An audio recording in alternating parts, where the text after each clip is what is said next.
Hello, everyone. My name is Olivia, and I am here with. Jonathan Cabral, sexologist. Yes, and so we are going to be talking about what's going on in the world with entanglements. So, I know everyone has heard about what's been going on with Will and Jada on the red table, and this new word entanglement with August or Augie, as they like to call him. So first thing I want to do is let's talk about entanglement. So entanglement is a complicated or compromising relationship or situation. So based on that definition, what do you think that everybody's been in an entanglement? Will's been in an entanglement. What do you think, Jonathan?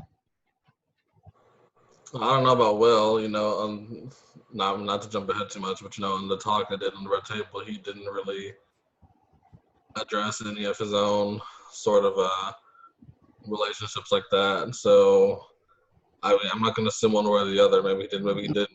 They were, of course, as they say, separated during this time, and again, not to jump too far ahead, but yeah, as far as they're concerned, possibly over at that point in their marriage. So they were kind of pretty much had the freedom, seemingly.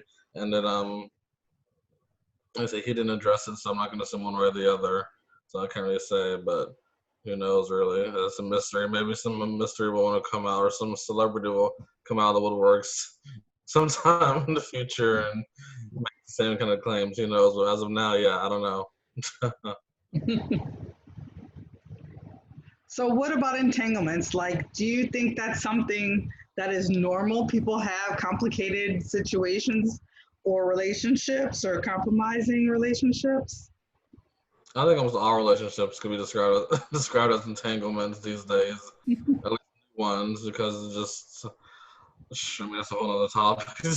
Relationship, modern relationships, but yeah, I mean, I just see it all the time. I mean, amongst mostly friends or just close ones, people just anywhere just read about just how, or like a just casual observance just shows you how people relationships are today. They just your friends on Facebook, people you never really met, people you haven't seen since high school, whatever. You see, there's that one that's in a new relationship every week, and they're always so incredibly in love, and week to week, by the end of the year, they've had 10 serious relationships and been head over heels, and you see the couple that everybody talks behind their back about how he's doing this and that, or she's doing this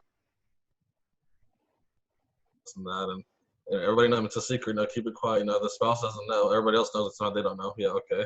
I mean, it's just there's a lot of problematic relationships out there right now, and yeah, like I said, I think they're all the majority right now probably could be considered entanglements easily.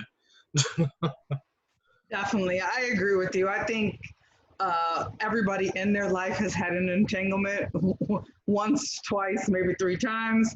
Definitely, if you look at just the history of relationships in general from the beginning, from Adam and Eve, there was some type of entanglement going on, you know, with that relationship all the way to here. So I think that this word is just uh,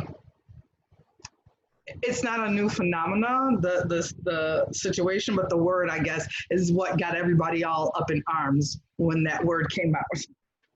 I think people maybe felt like, I mean, I don't know, but I think maybe people felt like, for lack of a better word, maybe she was kind of sugarcoating it by using this Mhm. word, because when she said it, he said, Will says relationship, but she admitted, she said, yes, it was a relationship. That was the word she originally chose to use. Mhm. But, I mean, yeah, she admitted, yes, it was a relationship. But I think people maybe kind of felt like she was kind of like trying to, sugarcoat it a bit by calling it something else initially.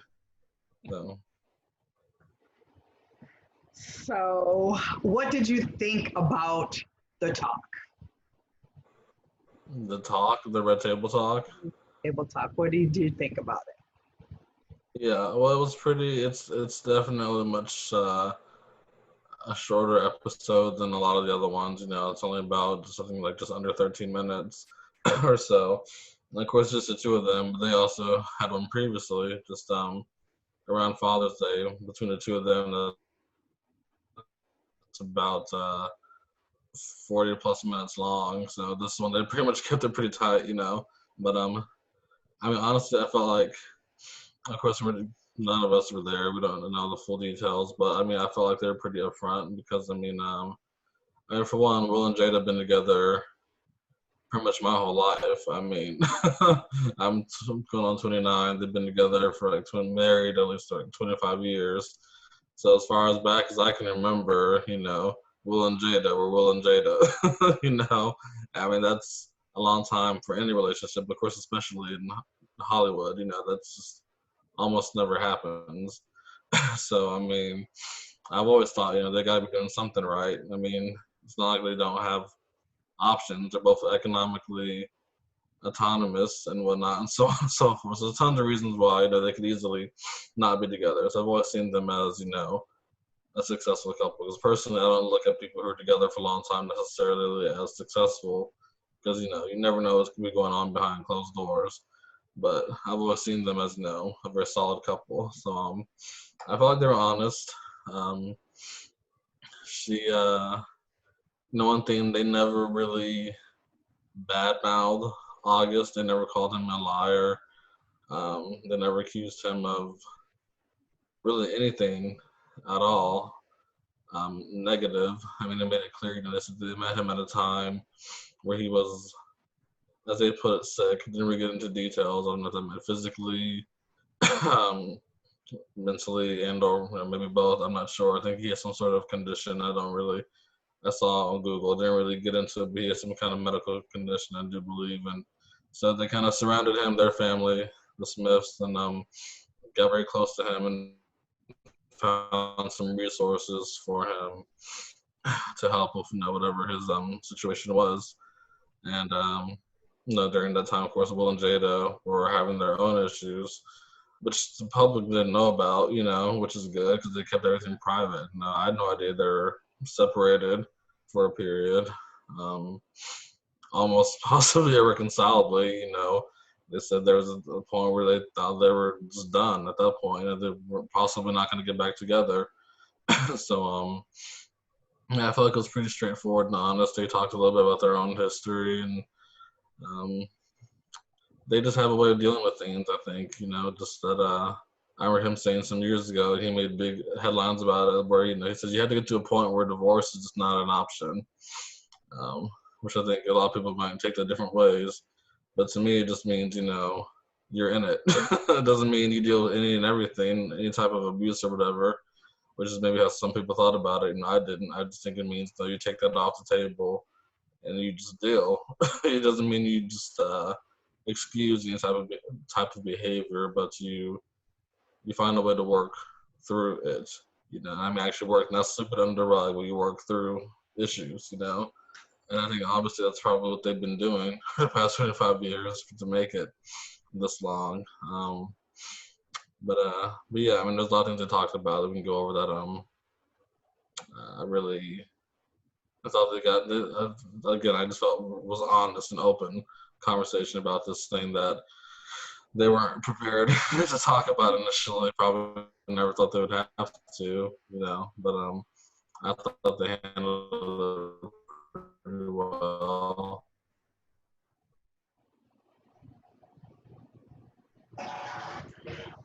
Did you? I didn't hear it. Hear the You last hear me? part. Okay, I hear you now. I said I thought they handled it pretty well. Yeah. Okay. For me, I thought that it was honest to a point. I think that they could only be honest for so much without telling the whole story of what happened. Because I think there's probably some other underlying things that happened. Because one thing that really got me was the fact that she kept saying that she was in pain and she was unhappy.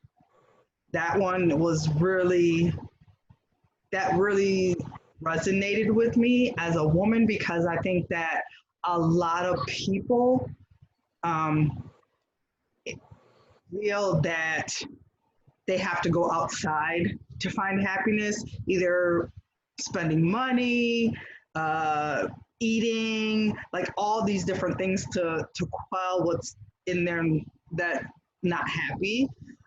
She just found another person to do that with, and I thought that that right there, that pain that she was feeling, um, I think Will didn't realize that she was in that much pain.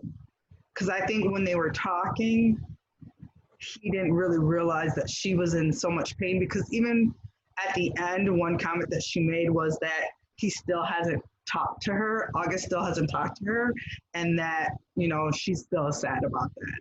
So I just thought that it was a good talk. I just felt like they did a lot of either cutting and splicing or just not saying everything. Right, that was one thing I actually wanted to ask about because yeah, they did say that they were separated. They thought they might not get back together. And there was kind of no context for it, like they didn't, like I said, Yeah. they didn't get into the details. So I did want to kind of ask you, as someone who has been married and has a family for long-term marriage and family, the whole shebang, to you, I mean, we can only speculate, but to you, what do you think could have possibly been going on to get them to that breaking point to be have separated like that? And Well, so just give you a little reference. For those people out watching us, I've been married for 21 years, and my husband and I have two children. So just like Will and Jada, we got two kids. So I think for the whole thing, it was that once you get into a marriage, you end up finding like this rhythm, and you're on this rhythm, and it's like getting on a bike. Once you find your speed, you're on that speed and you just keep going. And you might pass a car or something like that, and you don't even know, you're just looking ahead and you're just moving and keep moving. And I think that might have played a part in what was going on in their situation, is that she was playing mother, he was playing father, she was playing actress, he was playing actor, and they were playing husband and wife, but they weren't really connecting because they were so worried about being mother, father, actor, actress, daughter, son, and all of those other things that they didn't connect to themselves.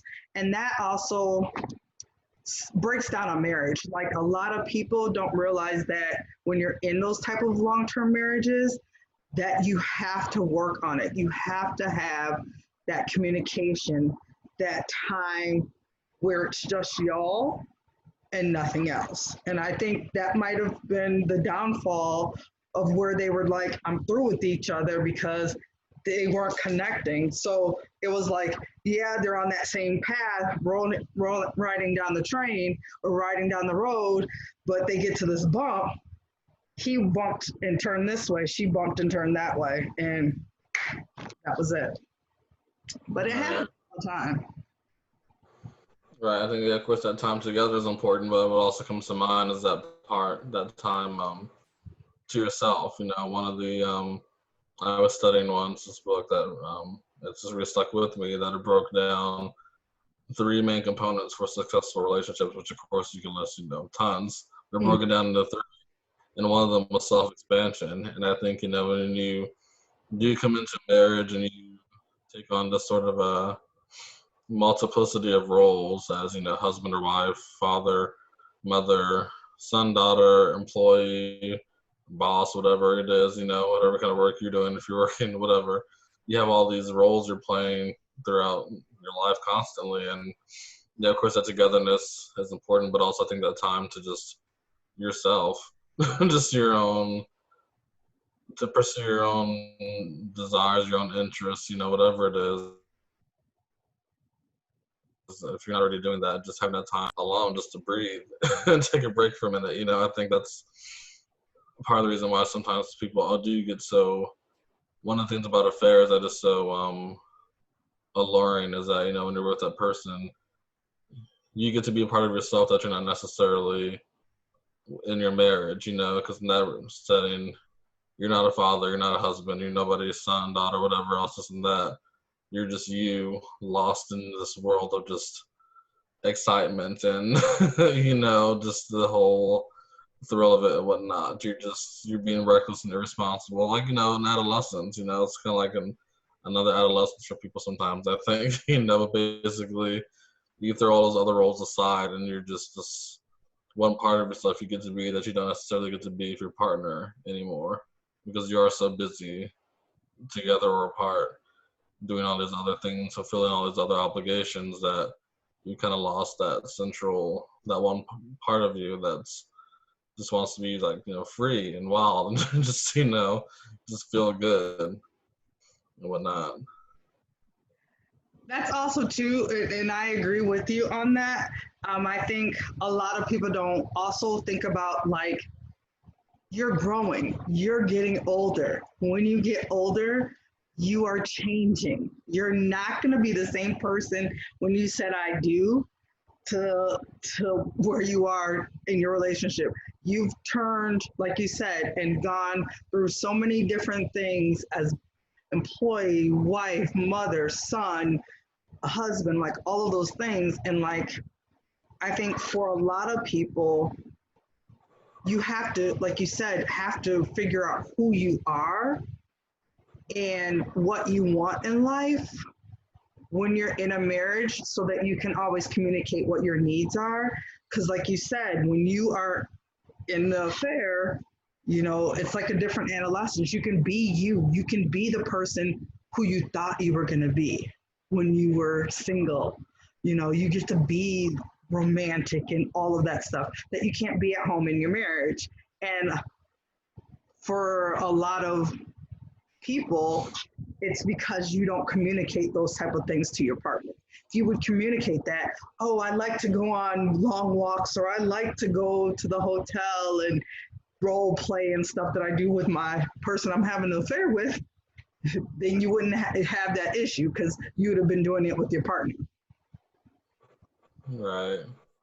Yeah, and communication, of course, is one of my big focal points always. 'Cause I think it could just alleviate or eliminate or just completely stop some problems from even happening altogether. People just knew how to do that properly, you know, in a clear, concise, um, fair manner, you know, without like pointing fingers or placing blame or um, being too self-indulgent and whatnot. You know, there's just certain ways, of course, you know, that you want people to learn how to do that. And I just think if they knew how, I mean, it would just fix so many problems. And like I said, stop so many problems from even occurring to begin with.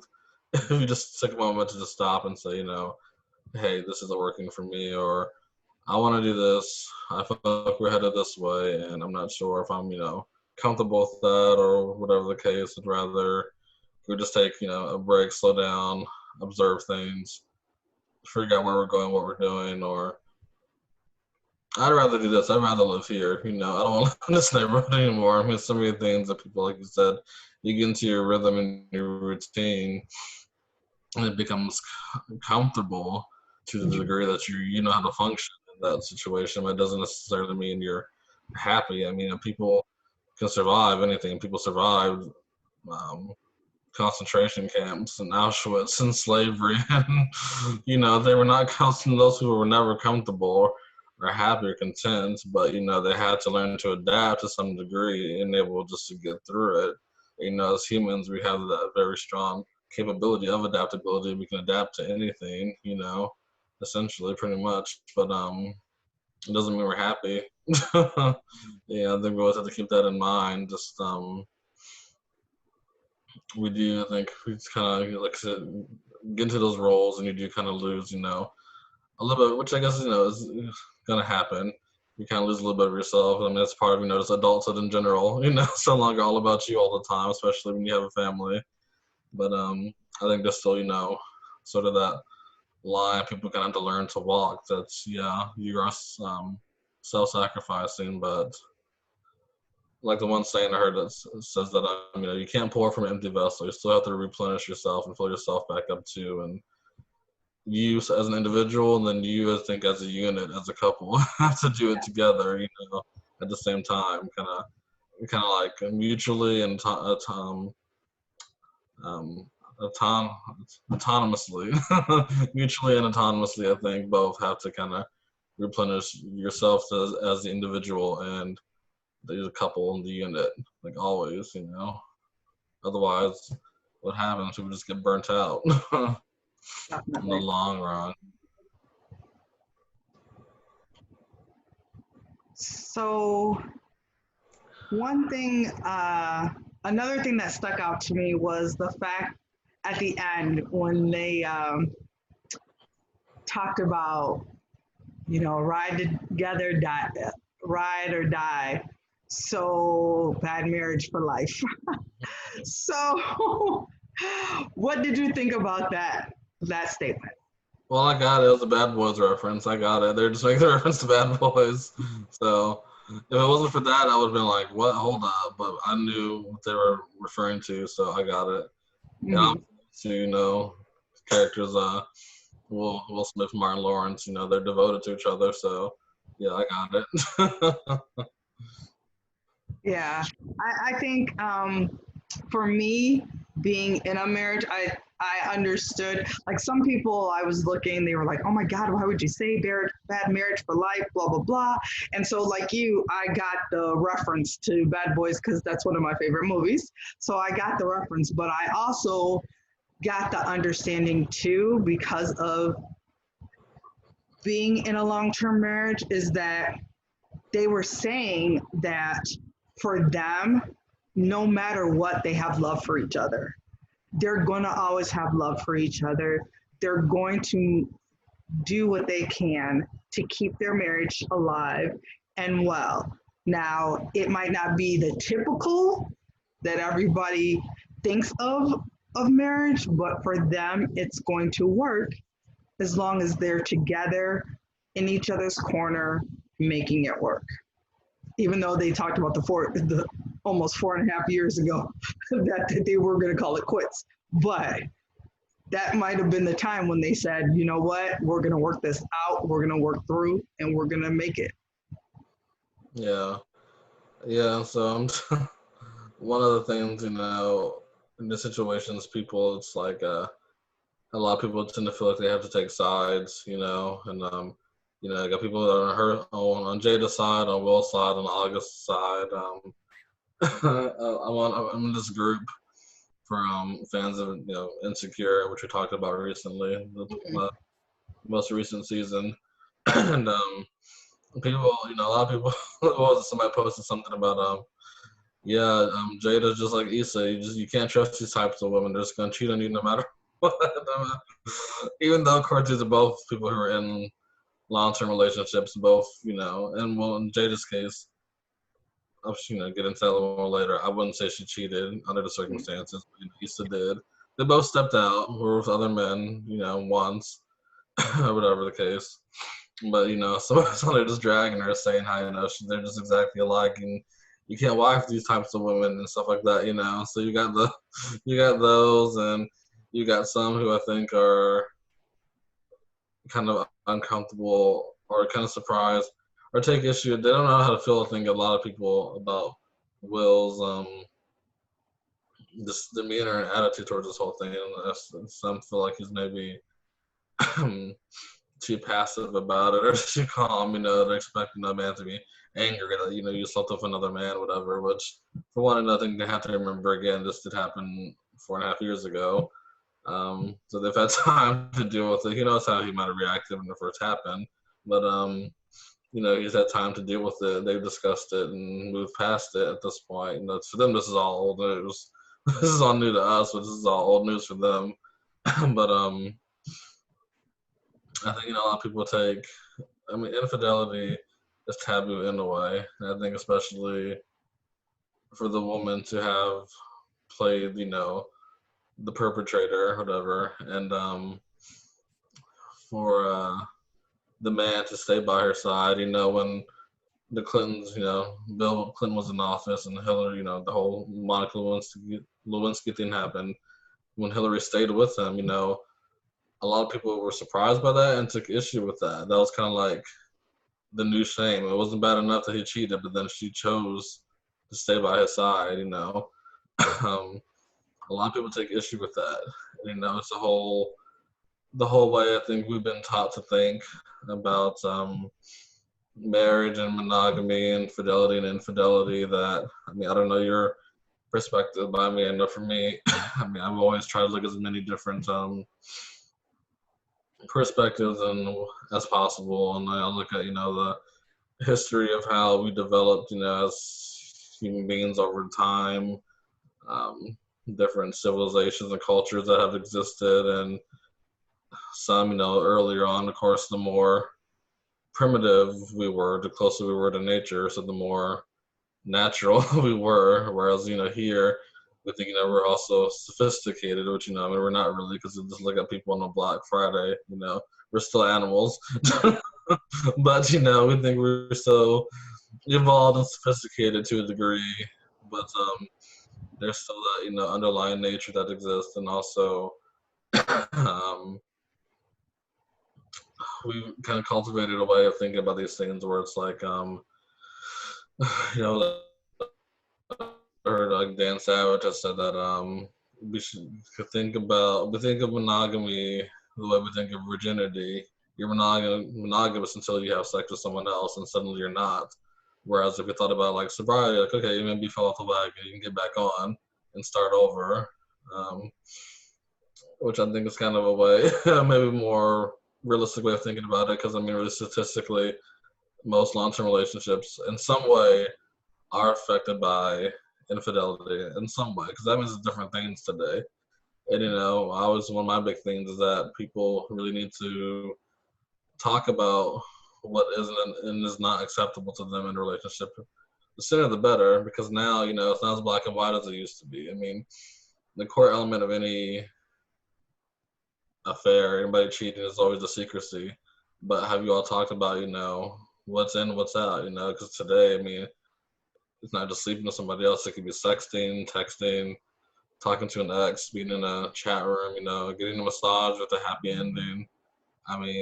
There's so many different variables now that I think, again, people don't talk about it. And so they would do these things and they hide it without ever having actually talked about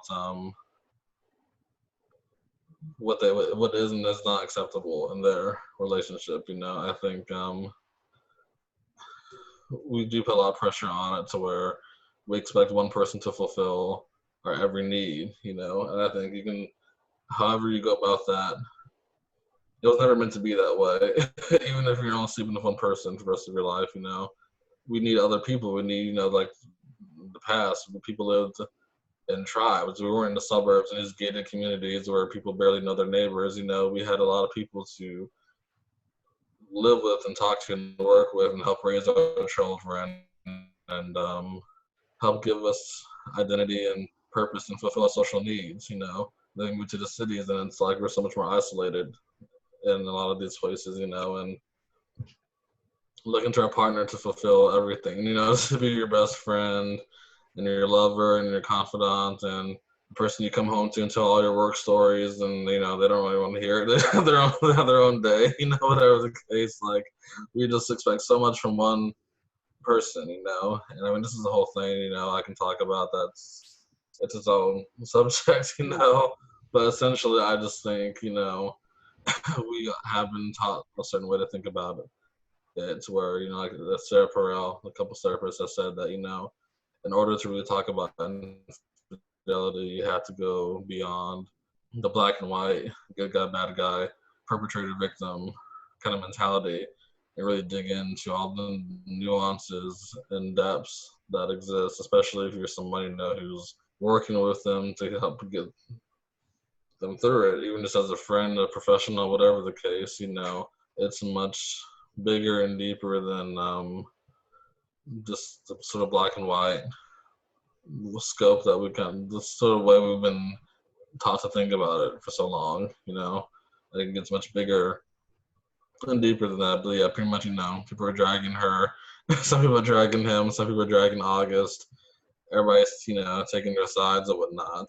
Um, I guess for me, I just see three people. Two were together. I think they're all lost in their own individual ways at this time.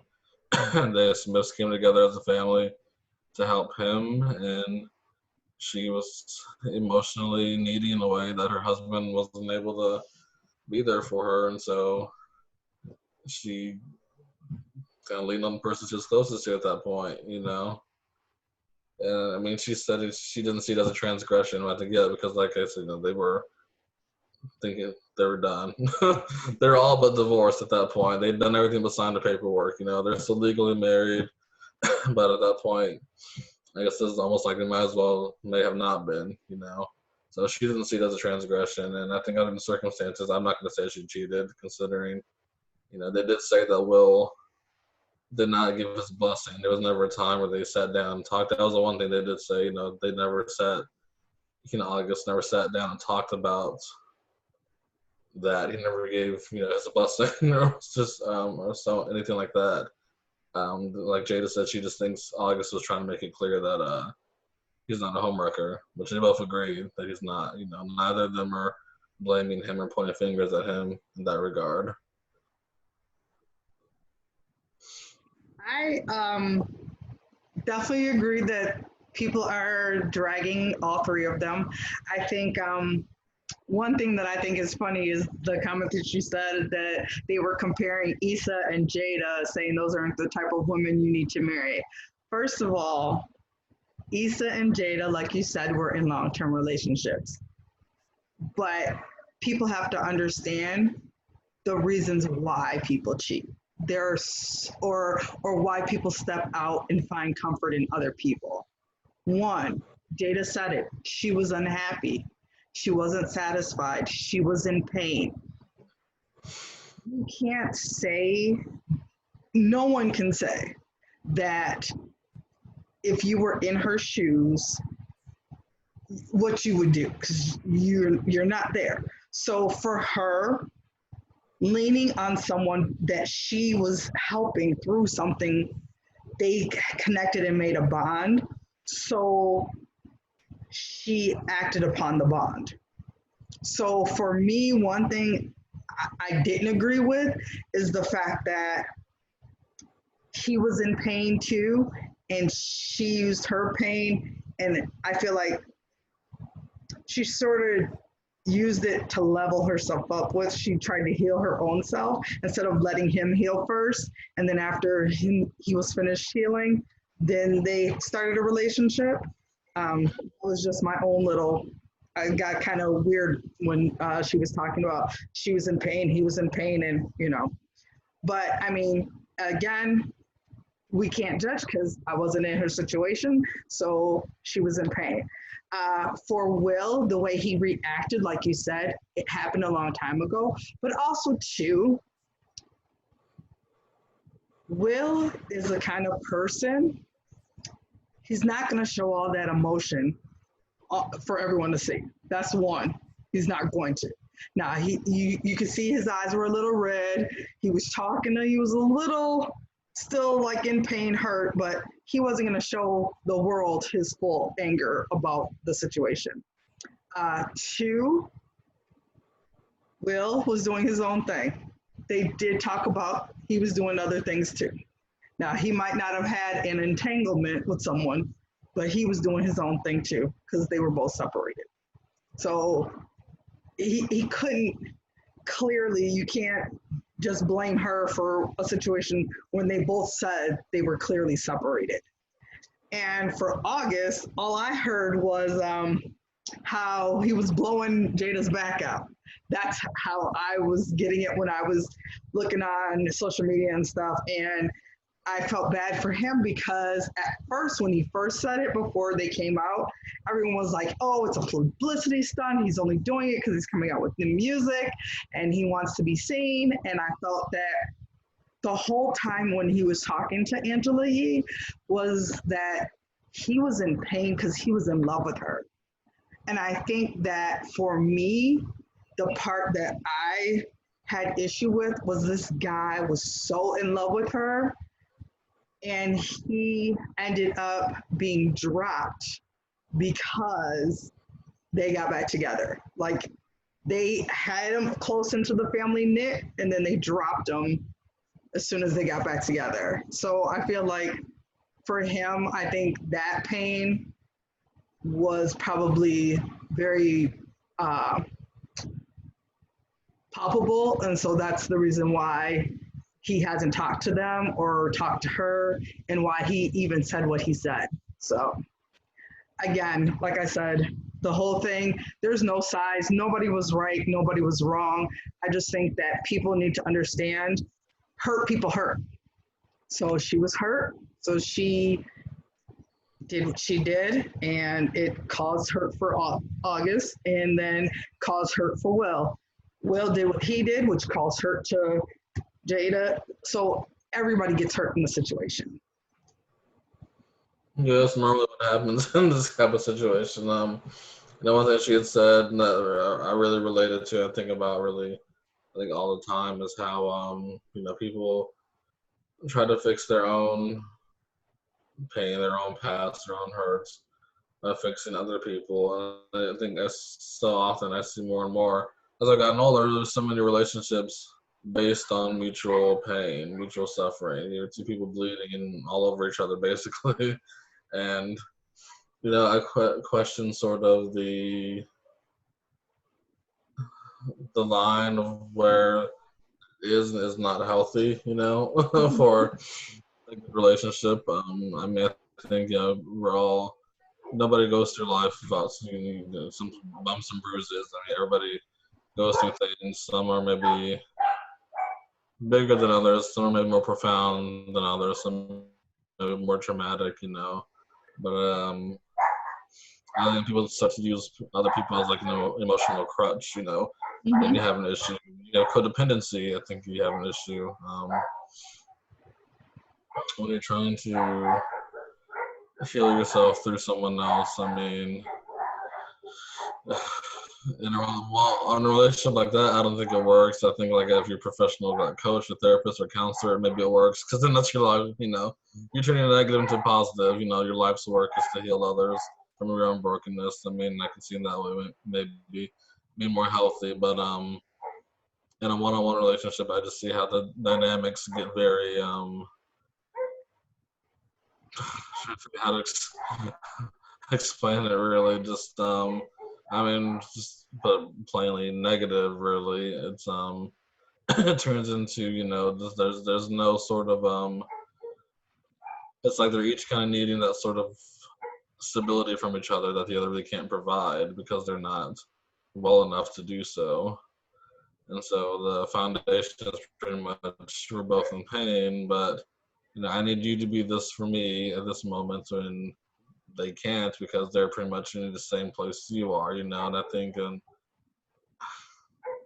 there has to be that kind of person that, when you're down, you need somebody to pick you up, If you're both down together, well, who's going to lift you up, If you're both at rock bottom at the same time, who's going to lift the other one up, You're both just going to sit there sulking, and again, the dynamic, it's really just tense and tumultuous, and a lot of fighting breaks out, and just I don't know. I'm just going off lots of these types of relationships I was seeing, but I think really, when the attraction is what draws you together is that's kind of suffering, or when you're somebody who's used to pain because you had abusive parents and negligent parents, whatever the case, that was your first experience with love, and that becomes your sort of your what's the term, the foundation.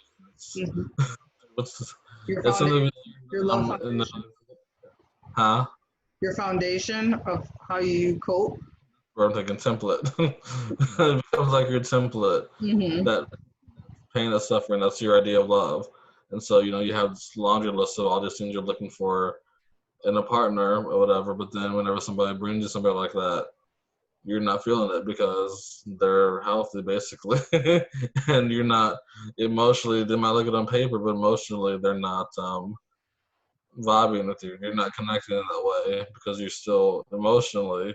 You might be intellectually saying you're looking for this and that, but emotionally you're still looking to heal from the past. And so people do that by, or try to do that and fail miserably by connecting to people who are basically just like, another version of their alcoholic father or abusive mother or negligent, whoever, whatever that hurt them. They're still being drawn to that. And so I always say, no connections. People are drawn to them, you have a connection because it feels good. And in some way in your psyche, it's like familiar, but you don't really know the root cause of it. And so you kind of get to know that person and figure out, oh, they remind me of, my father in this negative way or whatever the case. So I'm always wary of relationships that are kind of based on that mutual pain. I was hurting, they were hurting, so we got together and made each other feel better for a little while. But then, look at how the outcome. They're not together now. He hadn't spoken to her seemingly all this time, all these years they haven't spoken. So obviously it didn't end well in that way. There was no I think we talked about last time in the last video about foundations. The foundation just wasn't there to support a healthy long-term relationship. And I think it's often not when it's based on that mutual suffering and that mutual pain. You go to a therapist for stuff like that. You don't date somebody for that kind of thing, deal with those types of issues. I never see it go well. And then sometimes the relationships can last for years too. But at some point, they're kind of just bound to falter, I feel like. Yeah, I agree with you on having that template and foundation.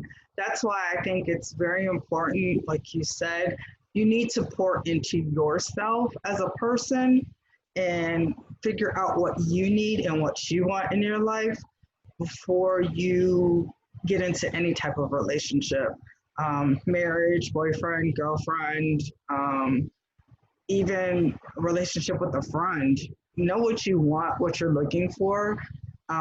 Like attracts like, so pain attracts pain. So that's definitely a reason they got together.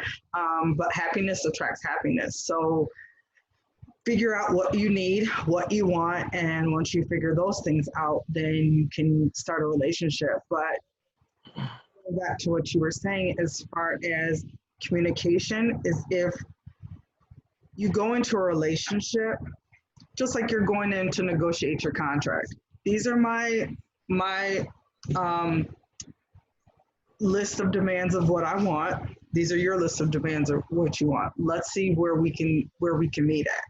If you feel like you are giving up too much of yourself, or that person's giving up too much of themselves, it's not a relationship for you. Um, I feel like a lot of people don't look at what they really want. What do they see their life to be? Especially when you get into, well, I have a relationship and I want to get married. Anyone who gets married, you need to look at what your long-term goals are. Like, what do you really see yourself with this partner? Do you see yourself raising a family? If you don't, and that person does, then that's a conversation you need to have. If you see yourselves living in a certain place, your partner does it, you guys need to talk about that. Just have those conversations. It would help. I feel that Jada and Will have gotten to the point where they're just like, we're going to make it work regardless. Even if you have to stay on this side of the house, I'd stay on that side of the house. We're going to make this work because we're not divorcing. Like you said, divorce is not an option. So figure it out, suck it up, buttercup. Let's move on. Yeah, it does seem to be that way. I mean, again, I just wonder, we can only speculate what got them to that point. But obviously they didn't follow through, splitting up entirely.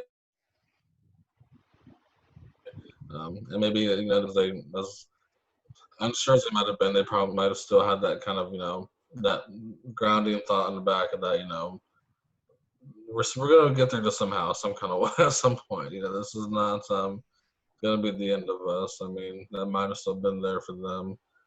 I mean, certainly, like that seems to be the case. They seem to be able to pretty much bounce back. I mean, who knows what else? All the sorts of things they've been through the past 25 years. But I mean, they seem to have made it work some kind of way. So I think that kind of attitude is just kind of important from the beginning, because Will was that way with his first wife. She wanted to get a divorce. He said no because he wasn't about that. He was like, let's work this out, but she was not for it, and when he kept refusing to sign the divorce papers, she was like, you're gonna make somebody stay married to you who doesn't love you. And that kind of hit him and just made him realize, if the love wasn't there, pretty much there's nothing left. There's nothing left you could do at that point.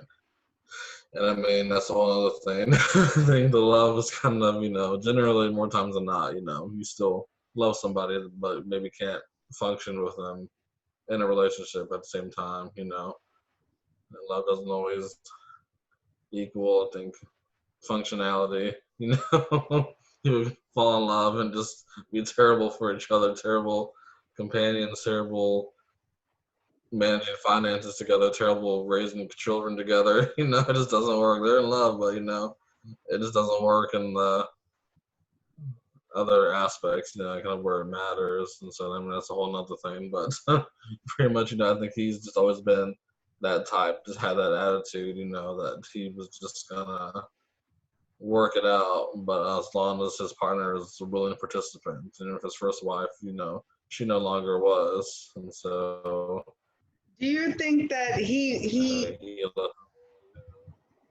do you think and that he was with the first marriage that so you said in his first marriage she said she wanted a divorce, and he was like no, and she was like, well, you're gonna make me stay if I didn't love you, and he said he thought about it and was like okay. So do you think that his whole thing with Jada is that I believe in marriage and I'm gonna do this and we're gonna make this work regardless? Where would then the point where he was like, I'm done with you came from? Like, if he made that statement with the ex-wife, where does that, I don't see where the connection of him saying, well, I'm done with you, so it was okay that you had this relationship with August. Right. Well, again, I think people get to the point, they're fed up. I've been that way, just my job. So I'm done with this. I'm not doing this anymore, and stayed, for my own reasons. And I think, like you said, people in long-term relationships get to those points, but still work it out. As far as his attitude towards her, what she did, there have been rumors before, people saying that they're swingers, they do this and that. I don't know. They've never, I've never heard either of them speak about that sort of thing. My thought though could be that either he's just willing to forgive it, or he maybe just has like something to do, maybe just different ideas about monogamy than others. Like I said, I don't know their whole lifestyle, but it could be that he's one of those that that's not a deal breaker for him necessarily. I mean, he might have just understood that she was where she was at that point and needed what she needed. He wasn't able to provide it. She got it elsewhere. I mean, I don't know his attitude towards that, but there are people who think that way differently about it, where even under different circumstances, it's not a deal breaker. What Monique said some years ago, that she was in an open marriage and people thought she meant, they were non-monogamous. She meant no, that they're just honest with each other, where if an infidelity did occur, it wasn't a deal breaker for either one of them. It wasn't something they necessarily do habitually, but if it happened, they're not going to think, oh my gosh, we have to get a divorce. And that was something that Will and Jada did say in their talk with each other, was that, for one, they never had secrets from each other, which is rare to find. But they said they never had secrets, and they've always had a level of, I guess, understanding and unconditional love for each other, that if they didn't feel like, they felt like they were allowed to make mistakes, and that those mistakes would not necessarily cost them their family. I don't know what they're referring to. That could just be general. I don't know if they're referring to specific things, I don't know, but they did say that, and I think that's maybe that part, like when you're talking about, they allow each other to grow and change and make mistakes, and maybe I don't know what I need today. I thought I did last week. Today I don't know, and so maybe they have these experiences and make these mistakes, maybe, but there's still love and forgiveness, and we don't have to get a divorce just because of that. So that's just me throwing it out there. I don't know, for sure. I don't know for sure, but I mean, those are just impossible variables for me that, could be his his thinking towards that situation. I can only guess. I think a little, just my own opinion looking in, not in the relationship, but I do think sometimes for certain partners, um, the look of marriage is really nice. So they let certain things go so that they have that look of marriage, the feel of marriage. Definitely people I've noticed, even in like in my social circle, friends growing up, like their parents' marriage on the outside, of course, they were married, they did whatever, but everyone knew, oh, well, he's stepping out, she's stepping out, they're doing this, they're doing that. And it was just like having the facade. Some people like that facade of marriage. And I think that too might play into it too, especially after what you said about him and his first wife. I think for especially from kids who've been with their parents who've been together for a long time, they like that facade of marriage. Now, what goes on in the marriage, but they like the facade of marriage. Right. And I think in past generations, like well, certainly my grandparents' generation, that was Yep. everybody would look to grandma, grandpa, the monarch and matriarchs as the patriarch and matriarch as sort of this ideal relationship goals, basically this ideal of marriage and monogamy and togetherness and family. When like Molly, insecure, looked at her parents that way and didn't know that her father had an affair, then it just Yep. crushed her whole outlook and starts making her question, well, do successful relationships really exist? And well, I think, yeah, if you dig deeper, you get past all those feelings that you're going to naturally have. Well, yeah, I mean, good relationships do exist, but you're not going to have a long-term relationship without somebody messing up somewhere in some way. It doesn't mean you necessarily have to sleep with somebody else, but you know, somebody's gonna hurt you and some kind of probably betray you in some way or make you feel betrayed at least. If you're asking for a lifetime together, you're not asking for a small thing. You're asking for a lot of hurt, trouble, turmoil, and pain and hurt feelings. I mean, it's just we're people. We're talking about two people cohabitating with each other, and most likely raising kids and pouring out themselves into each other, being vulnerable. I mean, of course, people are going to get hurt. But we kind of have this thing more realistic way of just what marriage and togetherness is. And especially when you do find out things about your family history a little bit. Like for some people, it's shocking, and a lot of people don't find out until they're adults. They get old enough to where mama and auntie no longer tell you to leave the room. You're going to hear about the grown business you've been wanting to know about your whole life. When you're always told to go outside and play, you get to hear it now. and find out, granddaddy did what? He's got how many other kids? Like what? Things you didn't know. I mean, yeah, it's people have been people for ever. There's nothing new. We just didn't know about it for a long time. Some generations past, we're tended to keep things like a bit more, hush hush. Whereas now everything's out in the open so much, it's hard. Everybody's in your business, especially in these like small towns around where I live. Everybody knows everything about everybody, so and everybody's always posting everything on Facebook and Instagram and everything else. So privacy is gone out the window. So you best believe if you step out, somebody's gonna either see you at some point and tell everybody all about it or blackmail you, whatever. Either way, it's hard to keep those kind of secrets nowadays.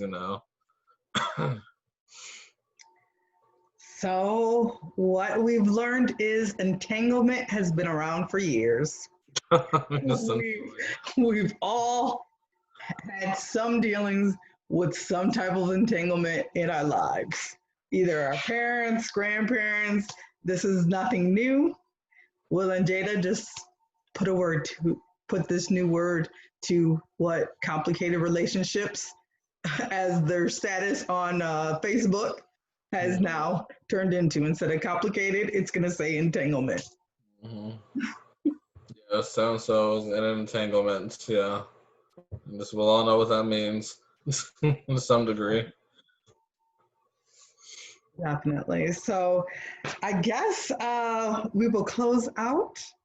Do you have anything to say for us for next week?